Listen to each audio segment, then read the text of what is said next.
Hello everyone, and welcome. My name is Anna, and today you are not just watching another English lesson. You are stepping into a place where fluency is built layer by layer, like bricks that create a strong, beautiful wall. If you have ever felt stuck with short, boring sentences in English, if you have ever thought, I know the words, but my speech sounds too simple, this video is for you. Stay with me until the end, because today you will learn a powerful technique that will transform the way you speak English. This technique is called layering. Now, what does layering mean? Imagine you are painting a picture. First, you draw a simple outline. Then you add color. Next, you add shading and details. Finally, you add highlights that make the picture come alive. In English speaking, layering works the same way. We start with a very basic sentence. Then, we add one detail, then another, and another. Until suddenly, our words create a clear, colorful picture in the listener's mind. This is important because fluency is not about speed. Many learners think they must speak fast to sound fluent. But the truth is, fluency is about clarity, natural flow, and confidence. If you can describe something clearly, if you can make your listener see what you are talking about, you are already fluent. Speaking quickly without details is like painting with only one color. But layering allows you to bring your English to life. To practice layering, we need a few simple building blocks. The phrases, it is, it has, it feels, it looks, and of course some basic adjectives, big, small, red, soft, smooth, heavy, light. With these small tools, you can already create powerful sentences. Let's try. Listen carefully and repeat after me. The cup is white. The cup is white and small. The cup is white, small, and made of glass. The cup is white, small, made of glass, and it feels very smooth. Do you hear the difference? We started with a very simple sentence. Then, we built it up, layer by layer. In less than 1 minute, we created a picture you can almost see and touch. Now I want you to try this with me. Look around your room right now. Find something near you, a book, a chair, maybe your phone. Start with one short sentence, then add a detail, then another. Don't worry about mistakes. Just focus on adding layers. That's the secret to sounding fluent and natural. For example, the chair is brown. The chair is brown and heavy. The chair is brown, heavy, and made of wood. See? You are building, step by step. Remember, every time you add one more detail, your brain is practicing new vocabulary, sentence structure, and rhythm. The more you practice, the easier it becomes. And soon, describing things will feel natural, just like telling a story in your native language. Here's your challenge for today. Choose 3 objects around you. For each object, say 5 sentences, adding one more detail each time. Record yourself speaking for 1 minute. Listen to your recording. Do your sentences sound clearer and richer? If yes, you are on the right track. Don't underestimate this exercise. It looks simple, but it's powerful. Every fluent speaker you admire started with this type of practice, repeating, layering, and expanding. Fluency is not magic. It is a habit you build. And today, with this one exercise, you are already building it. Here at Al Accent Lounge, I will guide you step by step, lesson by lesson, to help you master not only words, but also rhythm, confidence, and real communication. I believe English is not just a language. It's a tool to share your ideas, your culture, and your personality.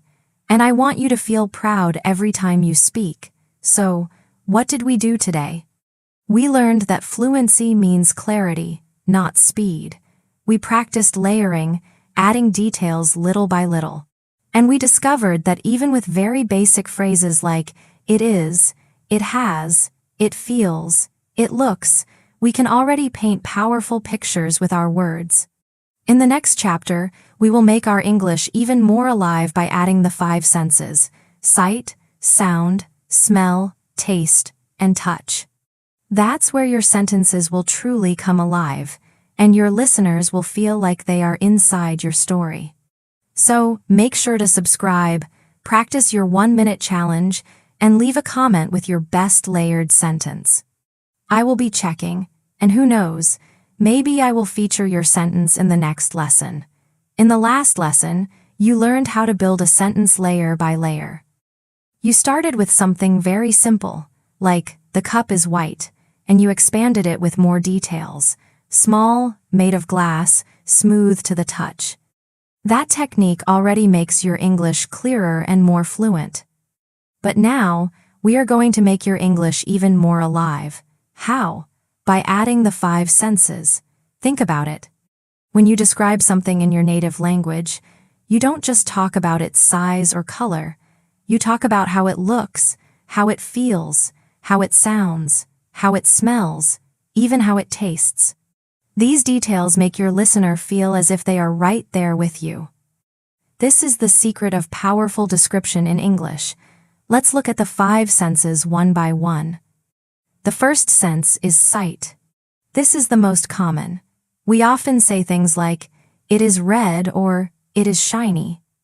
Words for sight include shiny, bright, dark, colorful, clear, dirty.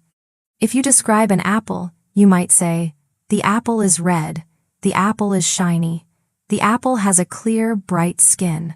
That already helps your listener see the apple in their mind. The second sense is sound. Many learners forget this one, but sound words make your description more dynamic. Imagine the crunch of biting into that apple.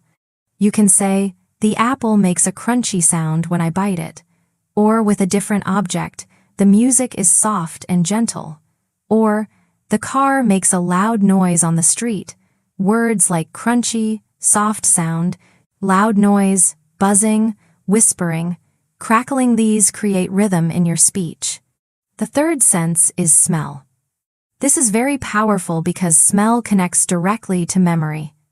Think of fresh bread from the oven, or the smell of coffee in the morning. You can say, the bread is warm and fragrant, or the coffee has a strong, fresh smell. Smell words include fragrant, fresh, sweet, smoky, spicy, strong, light. Even just mentioning the smell makes the description more real. The fourth sense is taste. This is especially useful when you describe food, but it can also be used in metaphors. With the apple, you can say, the apple tastes sweet, or it tastes a little bitter.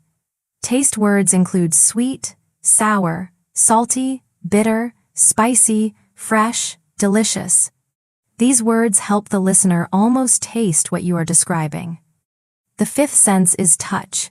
This adds texture to your sentences.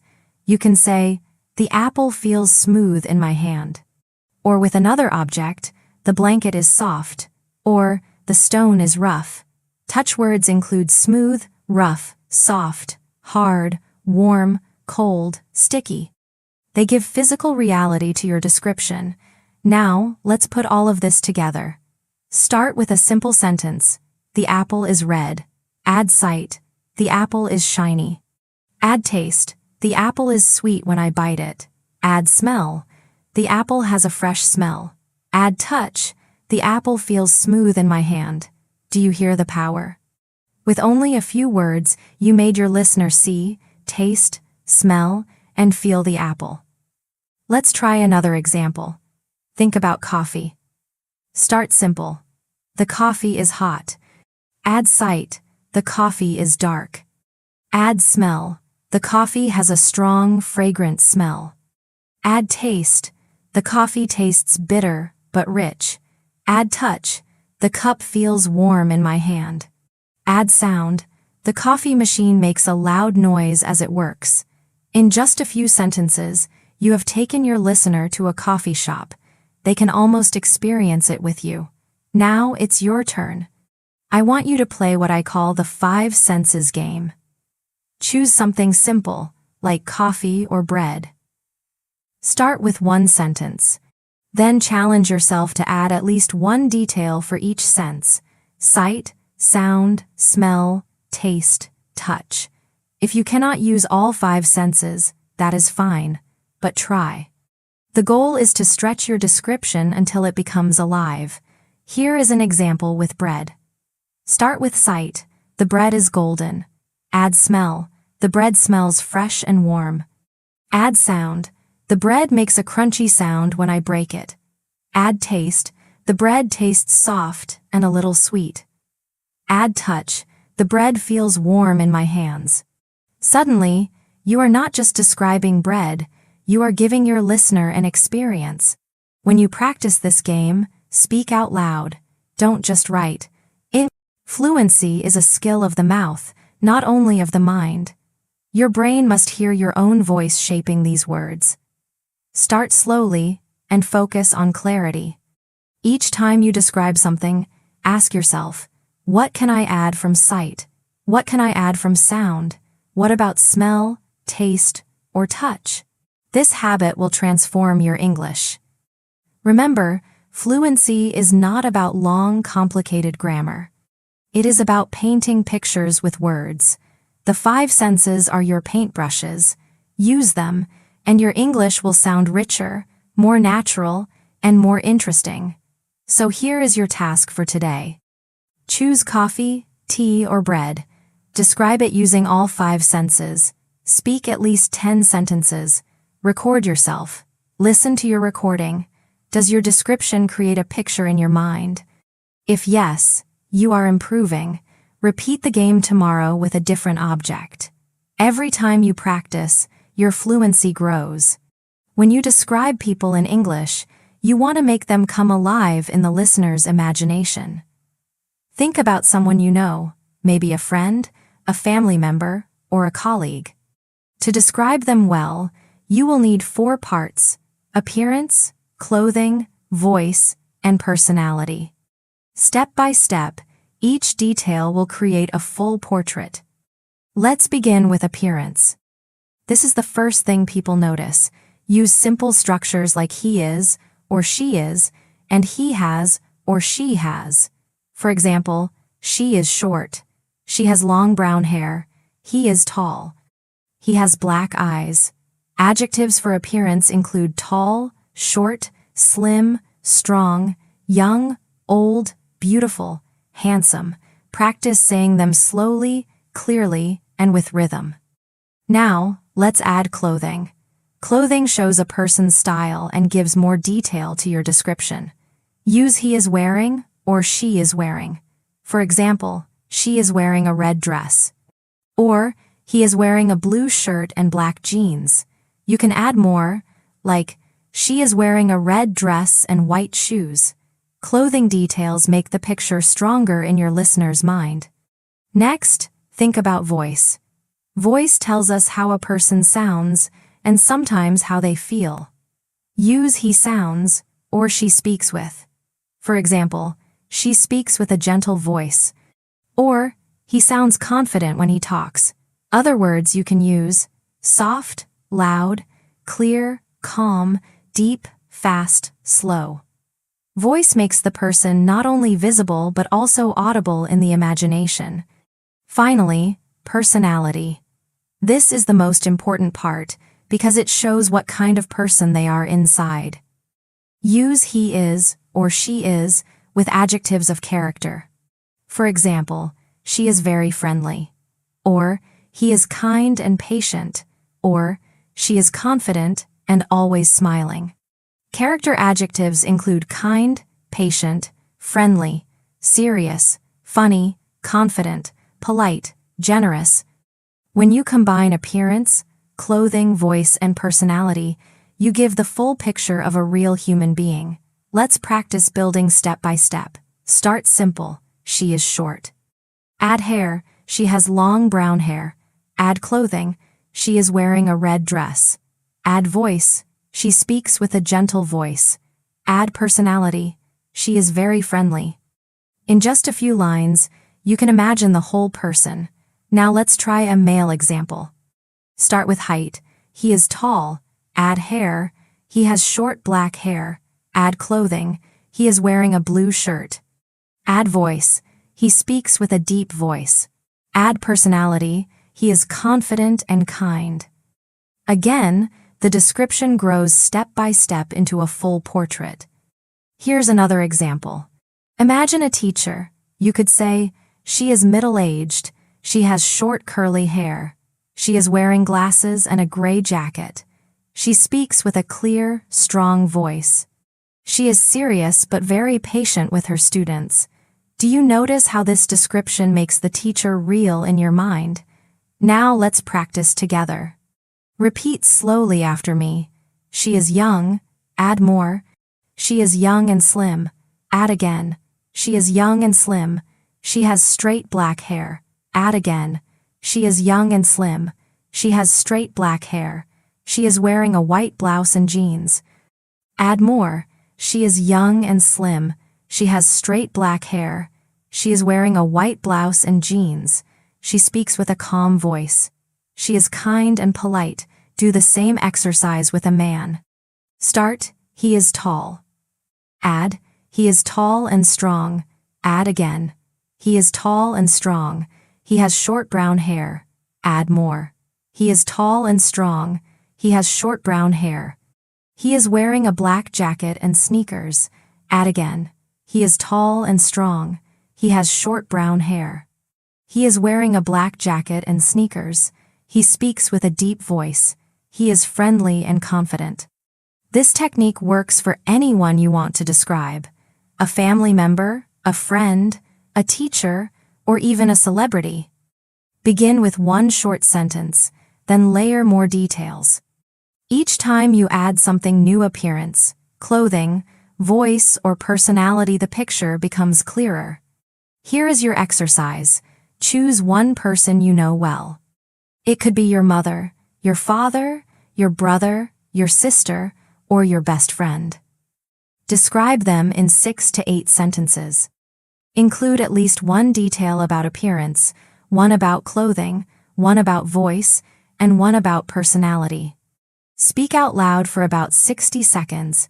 If you can, record yourself, then listen back and ask, do I hear a real person in my description? Here is one model answer to inspire you. My mother is not very tall. She has short black hair and bright eyes. She is usually wearing a simple dress and comfortable shoes. She speaks with a warm, calm voice that makes me feel safe. She is very patient and always kind to everyone. She loves helping others and she smiles often. Do you feel how alive that sounds? With only a few sentences, you can bring someone into the listener's imagination. The key is to combine physical description with personality. A person is not only what they look like, but also how they sound and who they are inside. Every time you describe someone, practice going through the 4 steps: appearance, clothing, voice, and personality. Repeat them slowly, clearly, and with rhythm. This habit will make your English more fluent and more expressive. Your challenge is simple. Describe one person each day for the next week. It can be anyone you see: a family member, a friend, a classmate, a colleague, or even someone you notice on the street. Spend 1 minute describing them aloud, layering details until you have a complete portrait. When you can describe people this way, your English will not only be correct, it will be alive. When we describe people, we focus on appearance, clothing, voice, and personality. When we describe places, we want to create the same vivid effect. A good description of a place makes your listener feel as if they are standing there with you. To do this, you need to combine details about space, atmosphere, sounds, people, and movement. Start with the size or character of the place. Use words like big, small, quiet, peaceful, busy, crowded, lively. For example, my city is big, or my town is small and peaceful. These opening words set the stage, like the first brush of paint on a canvas. Next, add physical features. What can the listener see? tall buildings, mountains, rivers, parks, or a skyline. You can say, my city is big and full of tall buildings. Or, my village is small but surrounded by green hills. These details create the shape of the place in the mind of your listener. Now add people. Places feel alive when you describe who is there. Are the streets crowded with people? Are children playing outside? Are families walking together? You might say, the streets are crowded with people and cars. Or, in the park, children are running and laughing. Describing people adds movement and energy. After people, add sound. Sound makes the place even more real. Think of traffic noise, the soft sound of leaves in the wind, music playing, or the quiet of a silent street. You could say, the traffic is loud and constant, or, it is a quiet street where you only hear birds singing. With sound, you place your listener inside the atmosphere. Smell and feeling can also be part of the description. A busy street might smell of food from restaurants. A waterfront might feel cool with the breeze. For example, near the waterfront, the air feels fresh and salty. Or, in the market, the smell of food is strong and inviting. These extra details bring the place closer to the senses. Let's practice step by step. Start simple. My city is big. Add atmosphere. My city is very busy. Add features.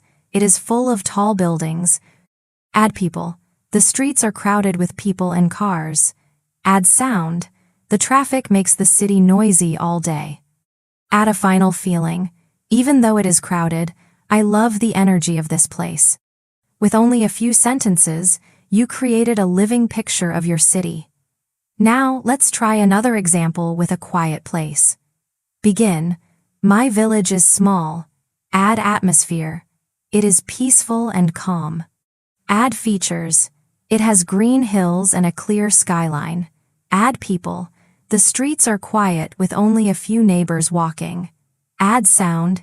You can hear birds and the soft sound of the wind. Add feeling. It is the perfect place to rest and relax. This description gives a completely different mood, but it is just as powerful. Let's try together. Repeat slowly after me. My city is big. Then add, my city is big and very busy. Add more. My city is big, very busy, and full of tall buildings. Add again. My city is big, very busy, full of tall buildings, and the streets are crowded with people and cars. Add one more. My city is big, very busy, full of tall buildings, the streets are crowded with people and cars, and the traffic is loud all day. Finally, add emotion. Even though it is noisy, I feel excited living here. You can do the same exercise with any place you know. Start small, then layer details about size, features, people, sound, and emotion. Always finish with one sentence about how you feel in that place.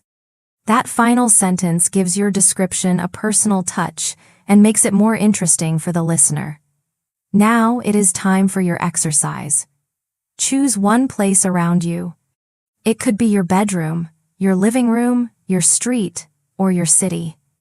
Describe it in at least 8 sentences. Use words like busy, crowded, peaceful, lively, skyline, traffic, waterfront, quiet street. Remember to include at least one detail about people, one about sound, and one final sentence about your personal feeling. Here is a model answer with a bedroom. My bedroom is small. It is peaceful and quiet. There is one bed and a wooden desk. The window shows a clear skyline in the morning. The street outside is quiet, with only a few cars passing. Sometimes I hear the soft sound of the wind at night. The room feels warm and comfortable. I feel relaxed every time I enter. Here is a model answer with a street. My street is long and busy. It is crowded with people and cars. The tall buildings stand on both sides. There are many shops, and music plays from the stores. The traffic is loud, and the noise continues day and night. Sometimes I smell food from the restaurants on the corner. The street is full of life. Even though it is noisy, I feel happy living here. Notice how both descriptions follow the same pattern: size or character, physical features, people, sound, and finally, emotion. If you practice this structure again and again, you will be able to describe any place in fluent, natural English. Your challenge today is to record yourself for 1 minute describing your bedroom or your street. Speak clearly and slowly. Use at least 8 sentences. End with 1 sentence about how you feel. Then listen to your recording and ask yourself, did I create a picture of this place?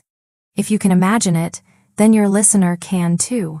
When describing places, you created pictures that felt alive. Now, it is time to describe not just where things are, but also what happens there. Talking about actions and routines makes your English dynamic, because life is not only about places or objects, it is about movement and activity. To describe actions clearly, you need to organize them into a sequence. A sequence means one thing happens after another. English has very useful linking words to show this order: first, then, after that, finally. With these small words, you can expand a simple answer into a smooth routine. Let's begin with a very short sentence. I studied English. On its own, it feels flat, but when we add details and order, it becomes alive. First, I studied English at the library. Then I read some articles. After that, I practiced speaking with a friend. Finally, I reviewed my notes. Do you hear the difference? The routine has a clear flow from beginning to end. Time expressions make your story even stronger. Use phrases like in the morning, in the afternoon, and in the evening. For example, in the morning I usually wake up at 7 o'clock. First, I brush my teeth. Then I have breakfast. After that, I check my emails. Finally, I leave for work. The words first, then, after that, finally guide the listener step by step. Let's try with the afternoon. In the afternoon, I usually have lunch at 1 o'clock. First, I eat with my colleagues. Then I drink a cup of coffee. After that, I continue my work at the office. Finally, I take a short walk before going home. Now, the evening. In the evening, I usually relax at home. First, I prepare dinner. Then I watch a movie or read a book. After that, I talk with my family. Finally, I go to bed at 11.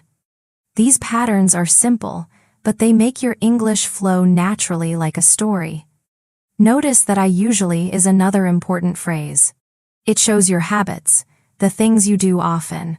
You can combine it with time expressions to describe your daily life. For example, I usually go jogging in the morning. Or, I usually drink tea in the evening. Using usually makes your sentences sound more natural and more like real life. Let's practice layering a routine together. Start simple. I studied English. Add place. I studied English at the library. Add order. First, I studied English at the library. Then I read articles.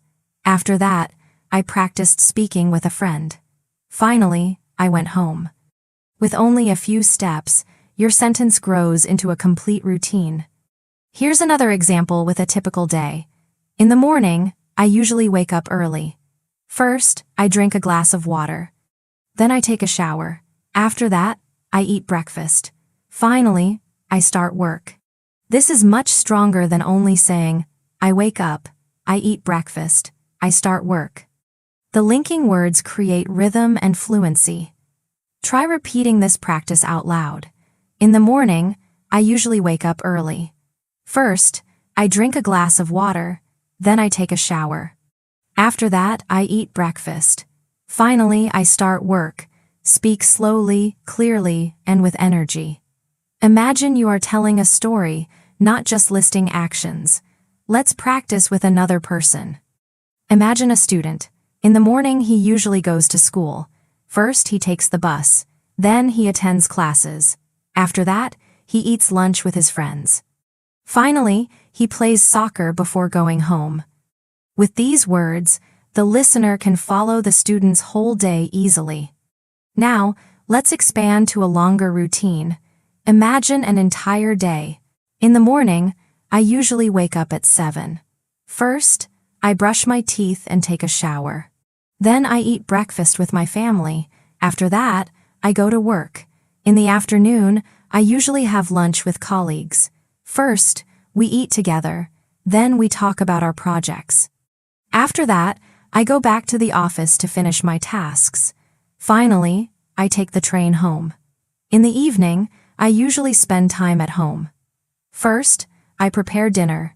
Then I watch TV or read. After that, I talk with my family. Finally, I go to bed at 10:30. This example is long, but it shows you how to combine time expressions, linking words, and daily actions into a complete routine. Now it is time for your exercise. Speak a 3-minute diary about your routine today. Begin with the morning, then describe the afternoon, and finish with the evening. Use the words first, then, after that, and finally. Use time expressions like in the morning, in the afternoon, in the evening. Use I usually to show habits. Record your diary and listen back. Ask yourself, does my routine sound like a clear story? Can I hear the rhythm of first, then, after that, finally? Here is a short model to inspire you. In the morning, I usually wake up at 6:30. First, I brush my teeth. Then I make coffee. After that, I read the news. Finally, I start my work. In the afternoon, I usually eat lunch at home. First, I prepare something simple. Then I enjoy a cup of tea. After that, I take a short walk. Finally, I return to my desk. In the evening, I usually relax. First, I cook dinner, then I watch a movie. After that, I talk with my family. Finally, I go to sleep at 11. Your daily life may be different, but the structure will help you speak fluently. Think of your day as a story. Every action is a step. When you connect these steps with linking words, your English will sound smooth and natural. When you describe your daily actions and routines, you tell people what you do. But to sound natural and complete, you also need to share how you feel and what you think. English conversation is not only about events, it is about emotions and opinions. Adding feelings and reasons makes your speech deeper and more human. Start with simple structures. For emotions, use I feel. For ideas, use I think. Then explain why, using because. You can also make your answer richer with examples. Use for example to show your listener what you mean. These phrases are short, but they open the door to longer, more meaningful sentences. Let's begin with feelings. You can say, I feel happy. That is good, but it is short. If you add a reason, it becomes stronger. I feel happy because I finished my work early. If you add more details, it grows even better. I feel happy because I finished my work early, and now I have time to relax with my family. With just a few words, your answer sounds clear, deep, and natural. Another example, I feel tired. That is simple. But when you add a reason, it connects. I feel tired because I stayed up late last night. Add more. I feel tired because I stayed up late last night and I watched 2 movies on my laptop. Adding details makes the sentence interesting and personal. Now let's practice with opinions. Start short. I think English is important. Add a reason. I think English is important because it helps me connect with people around the world. Add more. I think English is important because it helps me connect with people around the world. For example, I can talk with my colleagues in Canada or my friends in Brazil. Do you see how the answer grows into something more powerful? Here is another opinion. I think exercise is good. Add a reason. I think exercise is good because it gives me more energy. Add an example. I think exercise is good because it gives me more energy. For example, when I go jogging in the morning, I feel fresh and ready for the day. This is how you make your opinions real and convincing. Let's combine feelings and opinions into a longer answer. Imagine someone asks you, "How are you today?" You could say, "I'm happy." But to sound fluent, say, "I'm happy because I woke up early and had time to eat breakfast." Add more, "I'm happy because I woke up early and had time to eat breakfast. I feel full of energy, ready to start my day, and thankful for the sunshine." This type of answer makes your listener connect with you more deeply. Now imagine someone asks, "What do you think about reading books?" A short answer is, "I think reading books is good." But a richer answer is, "I think reading books is good because it teaches me new ideas." Add more, "I think reading books is good because it teaches me new ideas." For example, last week I read a book about history, and it gave me a better understanding of the world. This is how you expand your answer into fluent speech. Let's practice step by step. Repeat slowly. I feel happy. Add, I feel happy because I finished my project. Add again, I feel happy because I finished my project and I have time to relax. Add one more, I feel happy because I finished my project and I have time to relax. For example, tonight I will watch a movie with my family. Now try with an opinion. I think coffee is great. Add, I think coffee is great because it helps me stay awake. Add again, I think coffee is great because it helps me stay awake when I am tired. Add more, I think coffee is great because it helps me stay awake when I am tired. For example, yesterday I drank a cup before my exam, and it gave me energy to focus. Here is your exercise. Choose one thing you like and one thing you don't like. For each, speak 6 to 8 sentences. Use I feel or I think. Add because to explain your reason. Add, for example, to give a situation. Record yourself speaking for 1 to 2 minutes. When you listen back, check if your answers sound deep and complete. Here is a model answer for something I like. I think learning English is exciting. I feel motivated because every day I learn new words. I think it is useful because it helps me talk with people from other countries. For example, I can watch English movies and understand more of the story. I feel proud when I speak clearly. I enjoy the process because it makes me stronger and more confident. Now a model answer for something I don't like. I think traffic is stressful. I feel impatient because I must wait a long time.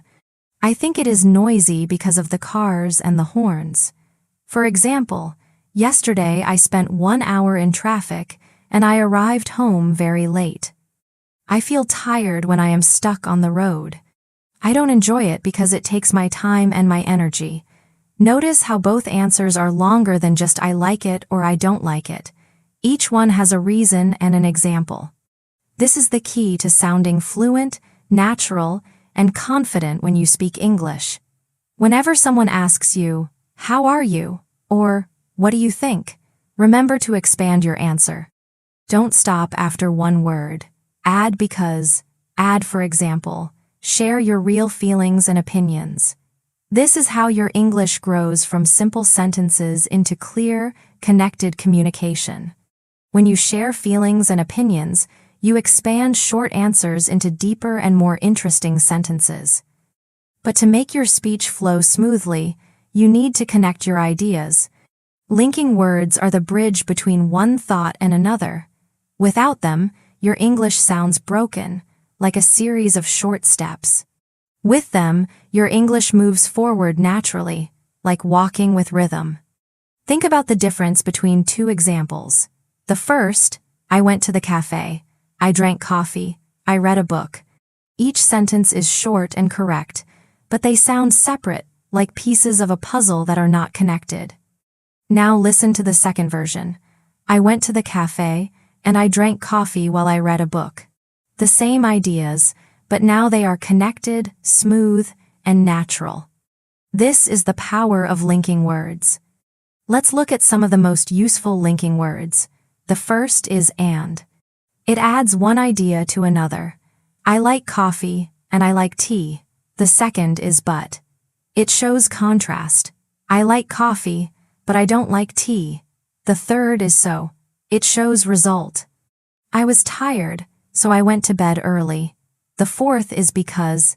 It shows reason. I went to bed early because I was tired. These 4 words and but, so, because are the basic tools for smooth speech. Next, there are linking words that show time or sequence. While means 2 things happen at the same time. I listened to music while I cooked dinner. When shows a specific moment, I was at home when my friend called me. After shows, one thing happens later. I washed the dishes after I finished dinner. Before shows, something happens earlier. I brushed my teeth before I went to bed. With these words, your sentences have rhythm and order. Let's practice together. Start with 3 short sentences. I studied English. I listened to music. I felt relaxed. Now link them. I studied English, and I listened to music, so I felt relaxed. Do you hear how the sentence flows? The meaning is the same, but the connection makes it smoother. Try another set. I went for a walk. It started to rain. I used my umbrella. Now link them. I went for a walk, but it started to rain, so I used my umbrella. The linking words create a clear story. Let's expand one more. I cooked dinner. I watched TV. My friend visited me. We talked for an hour. Linked together, it becomes, I cooked dinner while I watched TV. After that, my friend visited me, and we talked for an hour. Instead of 4 separate facts, you now have one fluent story. Notice how linking words also change the rhythm of your voice. Short, separate sentences sound flat and robotic. Linked sentences rise and fall naturally, like music. When you say I was tired, so I went to bed early, your voice flows in one line. That rhythm is what makes your English sound alive. Now, let's practice step by step with a cafe example. Start with, I went to the cafe, I drank coffee, I read a book. Add and, I went to the cafe, and I drank coffee. Add while, I went to the cafe, and I drank coffee while I read a book. Add because, I went to the cafe, and I drank coffee while I read a book, because I wanted to relax. Add so, I went to the cafe, and I drank coffee while I read a book because I wanted to relax, so I stayed there for 2 hours. This one line shows you how linking words turn simple actions into fluent storytelling. Let's practice with feelings. Start, I was happy. I met my friend. We talked a lot. Link them. I was happy because I met my friend, and we talked a lot. Add more. I was happy because I met my friend, and we talked a lot while we walked through the park. Add even more. I was happy because I met my friend, and we talked a lot while we walked through the park, so the afternoon passed quickly. Here is another practice with opinions.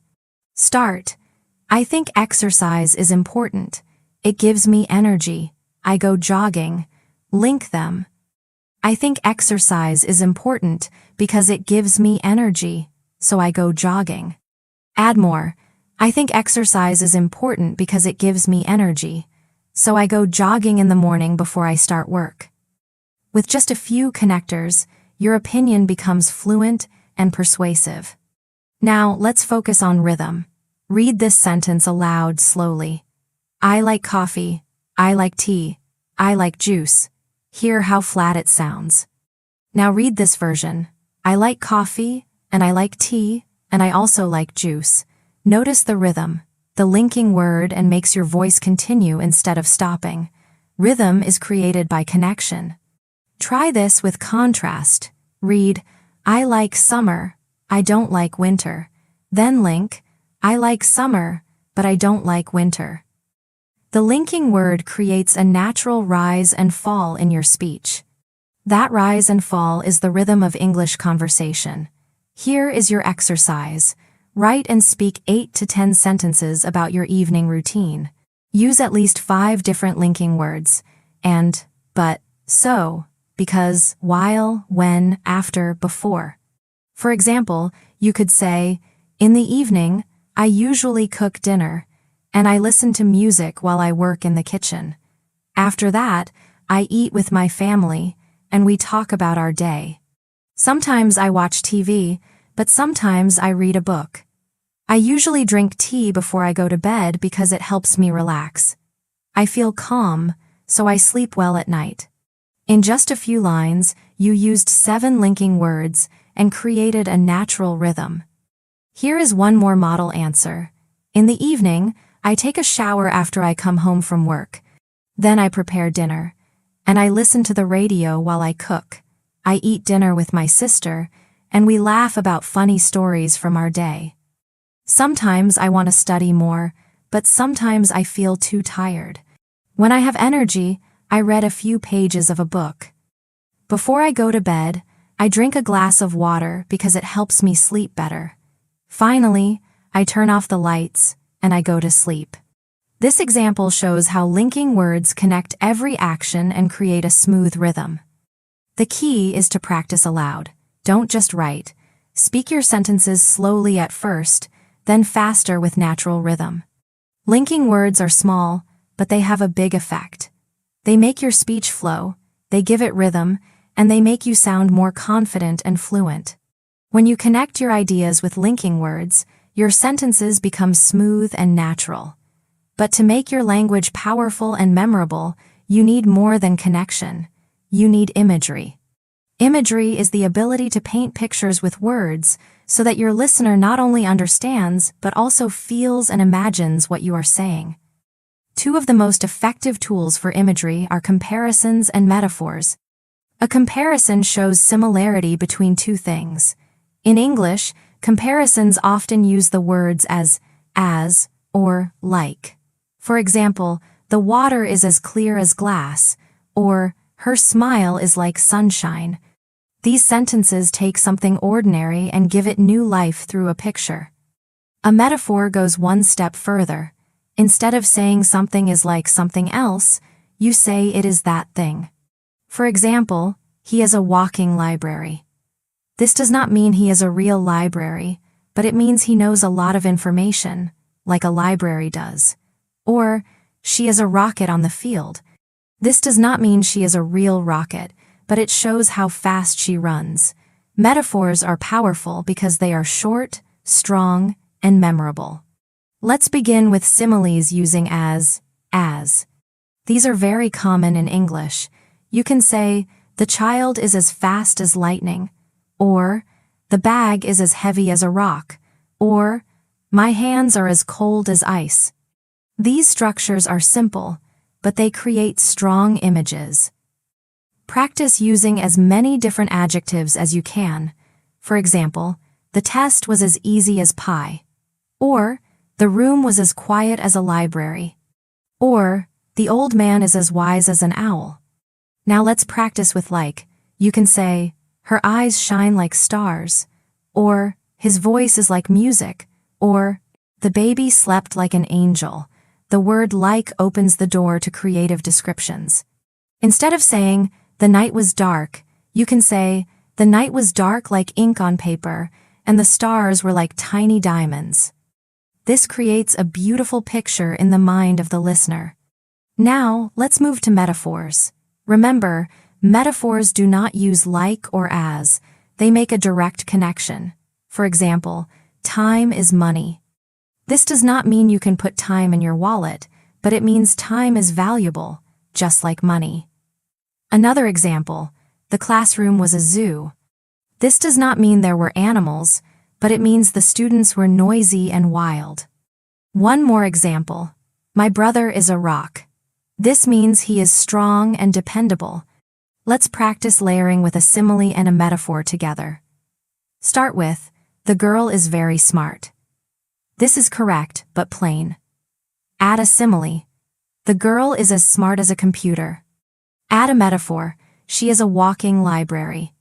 Both sentences express the same idea, but the second and third are much more vivid and memorable. Here is another example. Start with, the boy runs fast. Add a simile. The boy runs as fast as the wind. Add a metaphor. he is a rocket on the field. Again, the meaning is the same, but the imagery makes it powerful. Now let's practice with places. Start with, the city is busy. Add a simile, the city is as busy as an ant hill. Add a metaphor, the city is a machine that never stops. Start with, the village is peaceful. Add a simile, the village is as peaceful as a sleeping baby. Add a metaphor, the village is a quiet poem written in green fields. Imagery also works with emotions. Start with, I am tired. Add a simile, I am as tired as a marathon runner. Add a metaphor, I am a candle burning out. Start with, I am happy. Add a simile, I am as happy as a child with candy. Add a metaphor, I am sunshine after the storm. When you use similes and metaphors, you move beyond facts into feelings. Now let's practice step by step with a full description. Start simple. The night was dark. Add detail. The night was dark like ink on paper. Add more. The stars were like tiny diamonds in the sky. Add a metaphor. The moon was a lantern guiding the world. This description turns one short sentence into a vivid picture. Here is another extended example. Start. The classroom was noisy. Add simile. The classroom was as noisy as a crowded market. Add metaphor. The classroom was a zoo, full of wild energy. Add more. The teacher's voice was a drum, trying to control the rhythm of the students. In just a few lines, the classroom comes alive in your imagination. Here is one more. Start. My friend is strong. Add simile. My friend is as strong as a mountain. Add metaphor. My friend is a rock, always steady. Add more. When I feel nervous, his calm voice is a shield that protects me. Again, the description grows from simple to powerful. Here is your exercise. Write 5 sentences using as, or like. For example, the water is as clear as glass.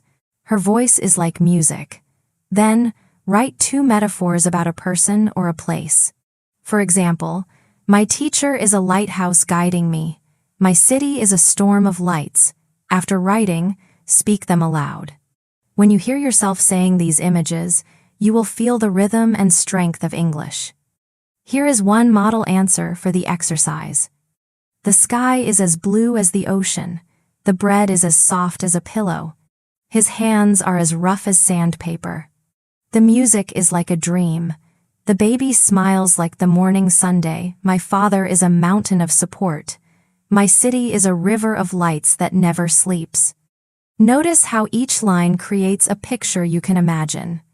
The key to mastering comparisons and metaphors is practice. Every time you describe something, ask yourself, can I compare it to something else? Can I make a metaphor to show its feeling? At first, it may feel difficult, but with practice, your brain will begin to think in images, and your English will sound more creative and expressive. Comparisons and metaphors are not only useful in stories or poetry, they are powerful in daily conversation. Instead of saying, I am very busy, you can say, I am as busy as a bee. Instead of saying, the meeting was boring, you can say, the meeting was a long, slow movie. These small changes make your speech stand out. Your goal is not to use a metaphor in every sentence, but to add them naturally, like spices in food. A little goes a long way. Too many, and it becomes heavy. But 1 or 2 in the right place can make your English sparkle. Practice every day by choosing one object, one person, or one feeling. Write one simile and one metaphor about it, then say them aloud.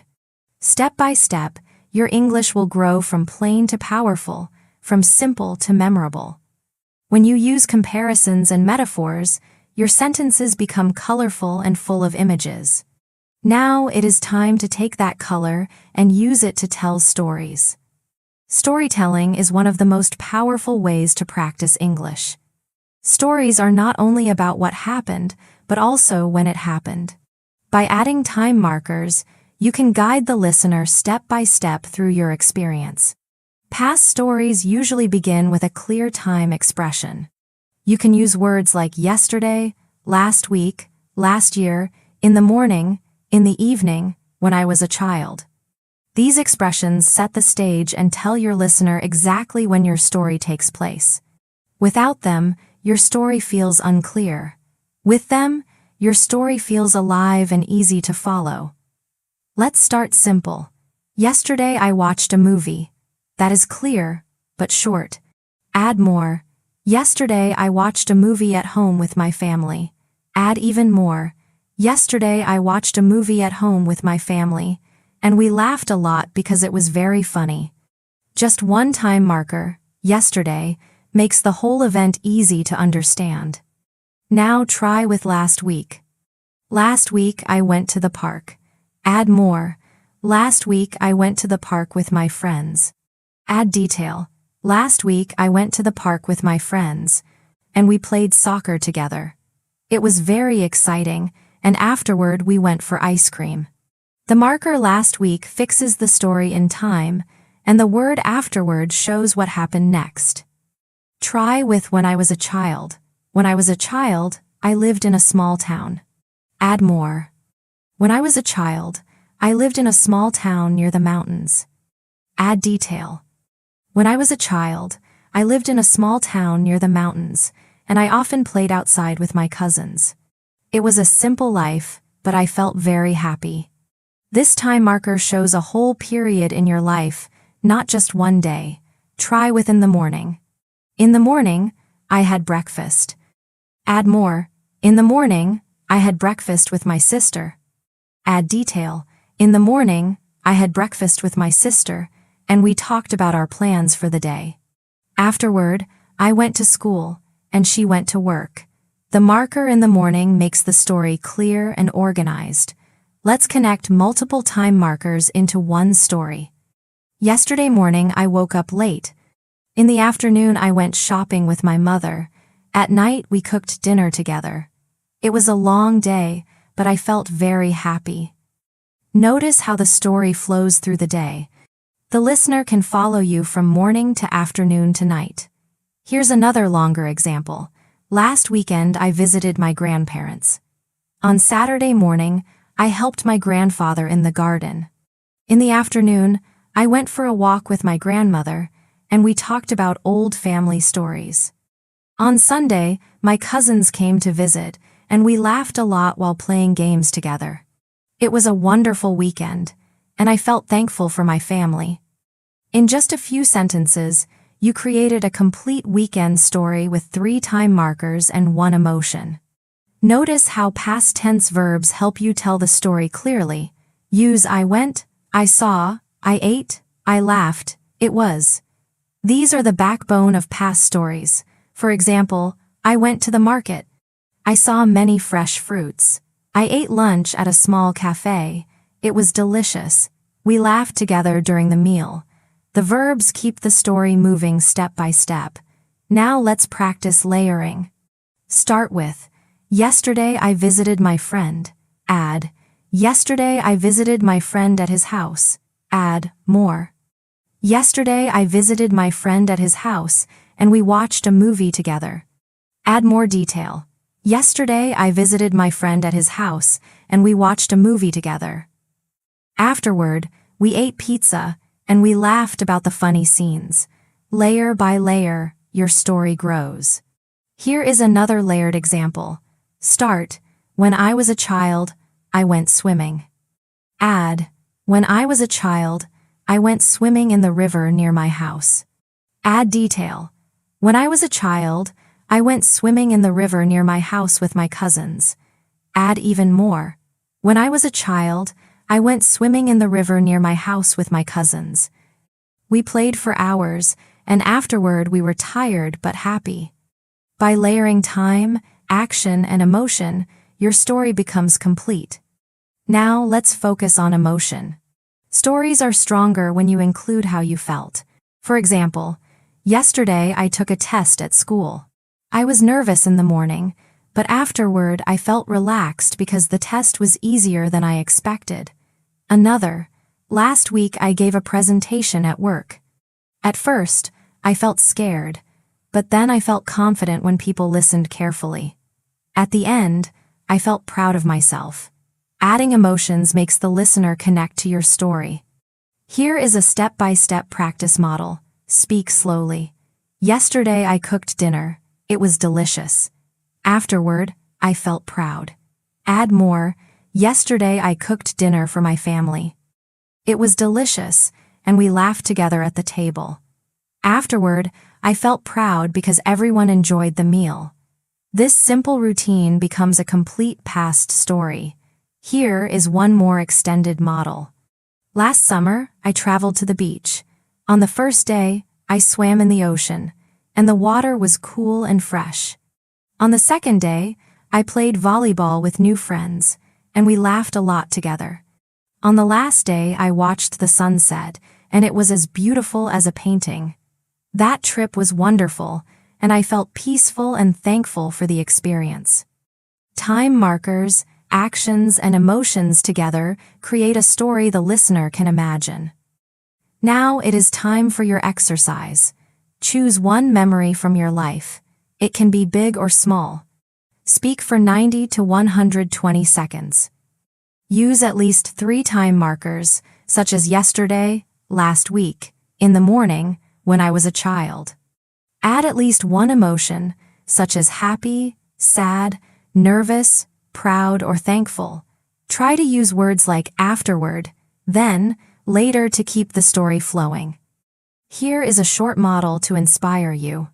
Yesterday morning I went to the park. I walked for 1 hour and the air was fresh. In the afternoon I met my friend at a cafe.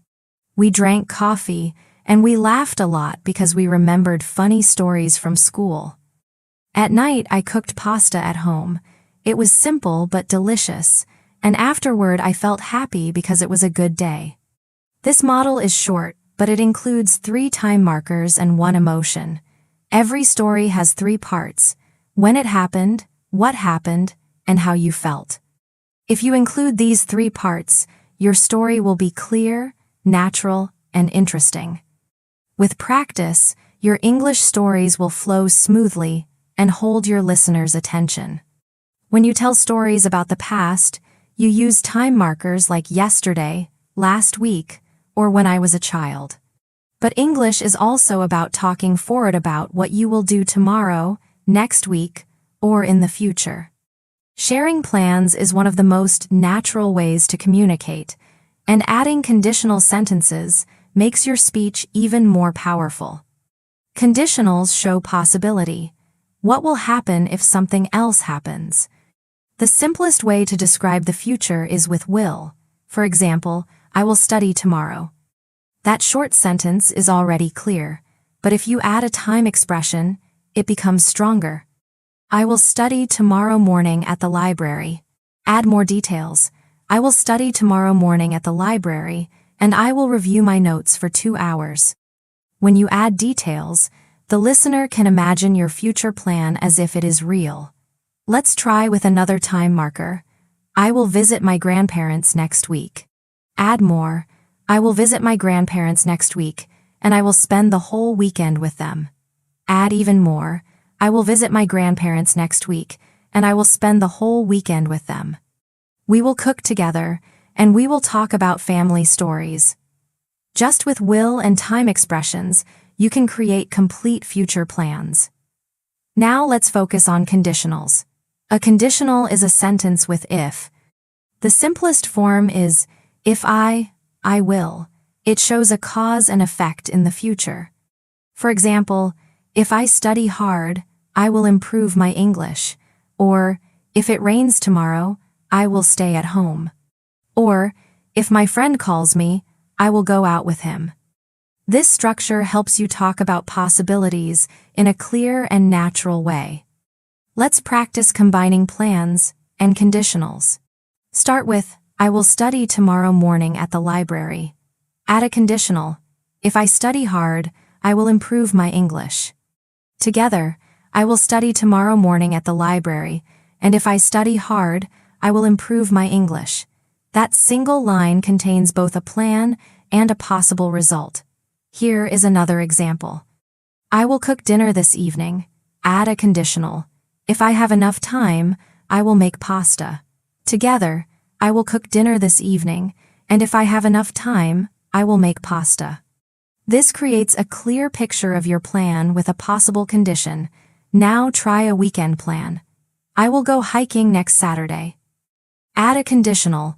If the weather is good, I will go hiking next Saturday. Add more detail. If the weather is good, I will go hiking next Saturday with my friends, and we will take pictures of the mountains.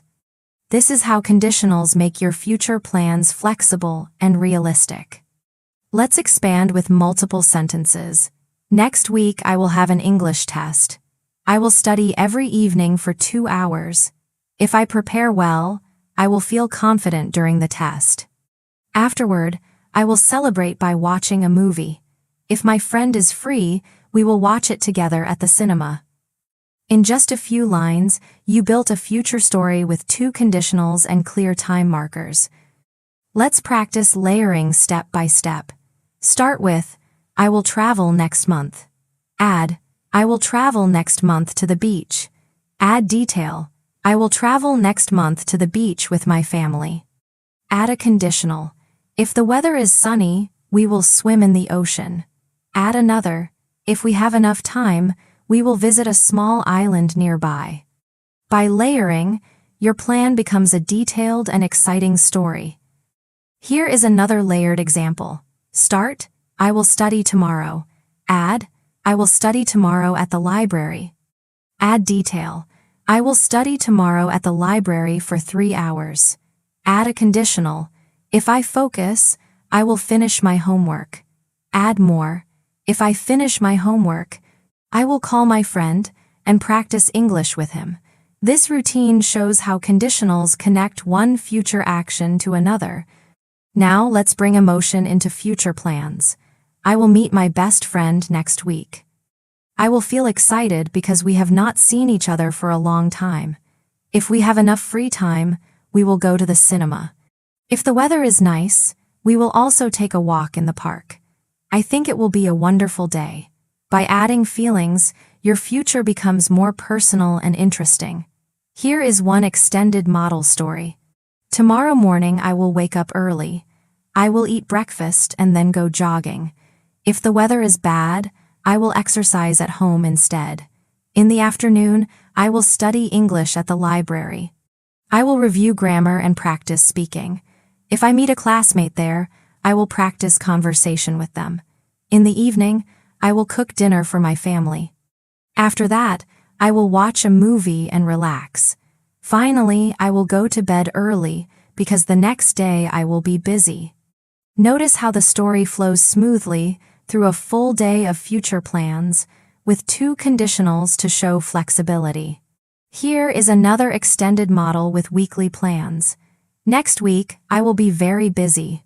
On Monday, I will attend a meeting at work. On Tuesday, I will study English with my teacher. If I finish my homework on time, I will feel more confident. On Wednesday, I will visit my grandparents. On Thursday, I will go shopping for groceries. If I find fresh vegetables, I will cook a big dinner for my family. On Friday, I will relax at home. On Saturday, I will go hiking with friends. On Sunday, I will rest and prepare for the next week. It will be a full schedule, but I think I will enjoy it. This example uses 10 sentences with 2 conditionals, exactly like your exercise. Now it is time for practice. Choose one plan for next week. Speak 10 sentences about it. Use at least 2 conditionals. For example, you could say, next week I will prepare for my exam. I will study every evening. If I stay focused, I will understand the material better. On Monday, I will read my notes. On Tuesday, I will do practice questions. On Wednesday, I will meet my study group. If my teacher is available, I will ask her for advice. On Thursday, I will review vocabulary. On Friday, I will test myself. On Saturday, I will relax. On Sunday, I will get ready for the exam. This practice helps you organize your future clearly and logically. Remember, every future plan has 3 elements: what you will do, when you will do it, and what might happen if conditions change. When you combine these elements, your English sounds confident, natural, and flexible. By mastering will and if will, you can talk about tomorrow with the same fluency you now have for the past. When you can describe objects, connect ideas, share feelings, and talk about past and future, the next step is to bring your English into real life. Role plays are practice situations that prepare you for real communication. They combine description, linking words, and emotions into natural conversations. Imagine you are inside the scene, speaking clearly and confidently as if it is happening now. Let's begin with a cafe. A cafe is a simple but useful situation because everyone needs to order food or drinks. Start with a polite phrase, I'd like, for example, I'd like a cup of tea, please, with a little sugar. Or, I'd like a latte, please, with no milk. You can add details to sound more natural. I'd like a sandwich, please, with cheese and tomato. Could you make it warm? Polite requests usually include please and sometimes could you. Practice speaking slowly, clearly, and with a polite tone. Now let's create a short role play in a cafe. Customer, good morning. I'd like a cup of coffee, please, with no sugar. Barista, sure. Would you like anything to eat? Customer, yes. I'd like a piece of chocolate cake, please. Could you pack it to go? Barista, of course. That will be $5. Customer, here you are. Thank you very much. Barista, thank you. Have a great day. This short conversation uses polite requests, clear intonation, and natural rhythm. Next, let's practice in a shop. Shopping is another everyday situation where you need to ask questions and describe what you want. Begin with, I'm looking for example, I'm looking for a medium-sized shirt in a light color, or I'm looking for a pair of shoes, size 9 in black. You can also ask, do you have, for example, do you have this jacket in a larger size?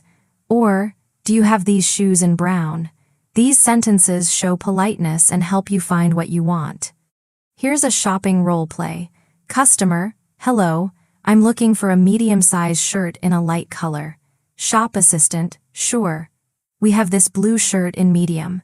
Would you like to try it on? Customer, yes, please. Do you have it in white as well?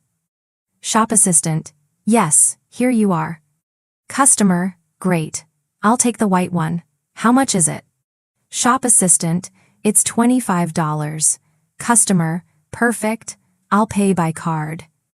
Thank you. This conversation shows how to combine description, politeness, and a smooth rhythm. Now let's move to the doctor's office. When you talk to a doctor, you need to describe symptoms clearly and with time markers. For example, I've had a headache since yesterday, and I feel dizzy when I stand up. Or, I've had a sore throat for 3 days, and I feel weak in the morning. Notice the use of since or for to explain how long the problem has lasted. Add details with feelings. I feel tired and uncomfortable. These sentences make your description clear for the doctor. Here's a doctor role play. Patient, good afternoon, doctor. I've had a headache since yesterday, and I feel dizzy when I stand up. Doctor, do you have any other symptoms? Patient, yes. I've also had a sore throat for 3 days. I feel weak in the morning. Doctor, I see. I'll check your temperature and blood pressure. Patient, thank you. I'm worried because it is difficult to focus at work. Doctor, don't worry. I'll give you some medicine and advice. Patient, thank you, doctor. I will follow your instructions. This role play shows how to give clear details and express feelings naturally. Next, let's practice asking for directions. In real life, you may need to find a place in a new city. The basic structure is, excuse me, could you tell me how to get to? For example, excuse me, could you tell me how to get to the train station? Or, excuse me, could you tell me how to get to the nearest supermarket? The other person may answer with phrases like, go straight, turn left, turn right, it's next to, it's across from. Here's a directions role play. Traveler, excuse me, could you tell me how to get to the bus station? Local, sure. Go straight for 2 blocks, then turn right. The bus station is across from the supermarket. Traveler, thank you very much. Is it far? Local, no, it's only a 5-minute walk. Traveler, great. Thanks for your help. Local, you're welcome. This simple role play teaches you to ask politely and understand directions. Finally, let's practice a job interview. An interview is more formal, but the same skills apply. Description, linking words and emotions. Begin with polite phrases. It's a pleasure to meet you. Or, thank you for giving me this opportunity. When you answer questions, use linking words like because, so, and, after, before, to make your answers smooth. For example, I studied business at university because I wanted to learn management skills. After I graduated, I worked for 2 years in a company, and I learned how to solve problems. I think I will be a good fit for this job because I am patient and confident. This type of answer combines past, present, and future naturally. Here's a short interview role play. Interviewer, tell me about yourself. Candidate, thank you for the question. I studied computer science at university because I enjoy technology. After graduating, I worked for a software company for 3 years. I learned how to manage projects and communicate with clients. I think I will be a good fit for this job because I am hardworking and creative. Interviewer, why do you want to work here? Candidate, I want to work here because I admire your company's vision and I believe I can contribute with my skills. For example, in my last job, I developed a system that improved customer service. This role play shows how to speak clearly, give reasons, and provide examples. Now it is time for your exercise. Choose 3 of these situations: cafe, shopping, doctor, directions, interview. For each one, create a short role play of 60 to 90 seconds. Speak clearly, keep your speed steady, and use stress on important words. Use polite phrases, linking words, and emotions to make your speech natural. For example, in a cafe, good morning. I'd like a cup of tea, please, with a little sugar. Could you also bring me a sandwich? Thank you very much. In a shop, hello. I'm looking for a medium-sized jacket in a dark color. Do you have this in black? Perfect, I'll take it. How much is it? In a doctor's office, good afternoon, doctor.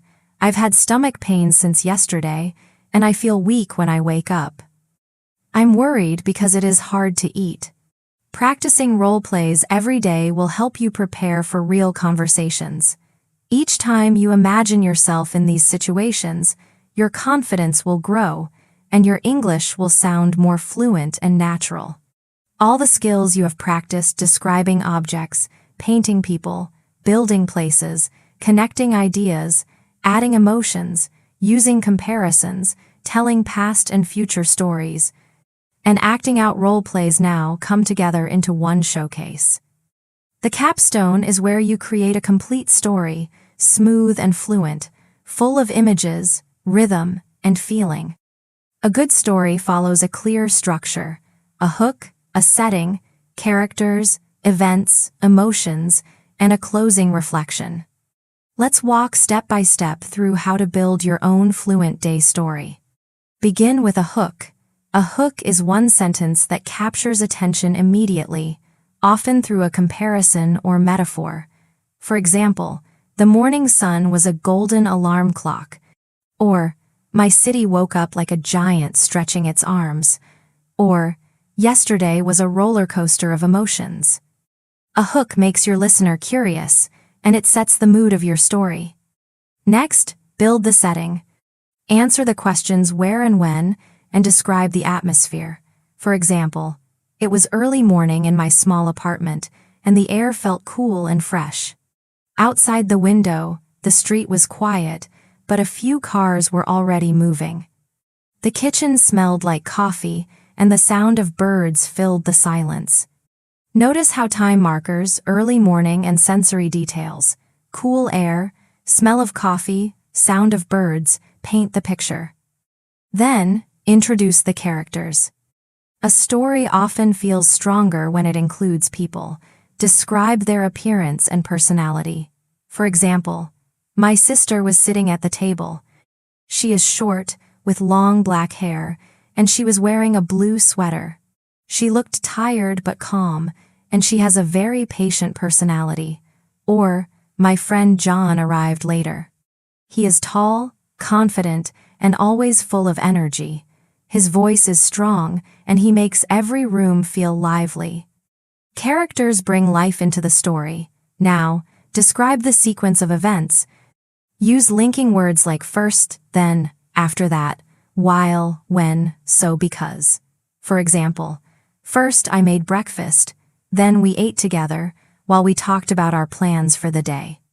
After that, I cleaned the kitchen, and my sister prepared her things for school. When she left, the apartment became quiet again, so I decided to start studying. Linking words give your story rhythm, and they help the listener follow step by step. Add sensory details and emotions. Show how things looked, sounded, smelled, tasted, or felt. For example, the toast was crunchy, and the butter melted smoothly on top. The coffee was strong, with a fragrant smell that filled the room. I felt awake and ready, thankful for the calm morning. Or, the park was full of people, and the sound of children laughing mixed with the soft rustling of trees. The sun was warm on my face, and I felt peaceful. Sensory language plus emotions makes your story alive. Let's connect past and future together in your story. For example, yesterday I studied English at the library, and afterward I felt proud because I finished all my homework. Tomorrow I will meet my teacher, and if I prepare well, I will feel confident during our lesson. Notice how the story naturally moves from past to future, showing growth. Add opinions and reflections to make your story meaningful. For example, I think studying in the morning is more effective because my mind feels fresh. For example, when I studied today, I remembered the words more easily. I believe small habits create big changes. Opinions show your thinking, not just your actions. Finally, close with a lesson or a forward-looking idea. For example, yesterday taught me that even small steps can make a big difference. If I continue practicing every day, I will definitely become fluent. Or, today was not perfect, but it reminded me that effort matters more than results. Tomorrow will bring new chances. A good ending leaves your listener with a clear takeaway. Now let's build a full example story that uses all elements together. Hook, the morning sun was a golden alarm clock, shining through my window. Setting, it was 7 o'clock, and my small apartment was quiet except for the soft sound of birds outside. The smell of fresh coffee filled the air. Character, my sister was already awake. She has long dark hair, and she was wearing her school uniform. She looked sleepy but determined. Events, first we had breakfast together. The bread was warm, and the butter melted quickly. Then we talked about her plans for the day while I finished my tea. After that, she left for school, and I stayed home to study. I opened my notebook, and while I wrote new words, I listened to calm music. At noon, I cooked lunch, and afterward I took a short walk in the park. The sun was bright, and the trees moved gently in the wind. Later in the evening, I watched a movie, but I stopped halfway because I felt too tired. Senses and emotions. The day felt long but satisfying. The crunchy toast in the morning gave me energy. The smell of coffee kept me focused, and the laughter of children in the park made me smile. I felt both tired and thankful at the same time. Past and future. Yesterday I studied hard, and I felt proud because I completed my work. Tomorrow I will go to the library again, and if I keep this habit, I will see big improvements in my English. Opinion and closing.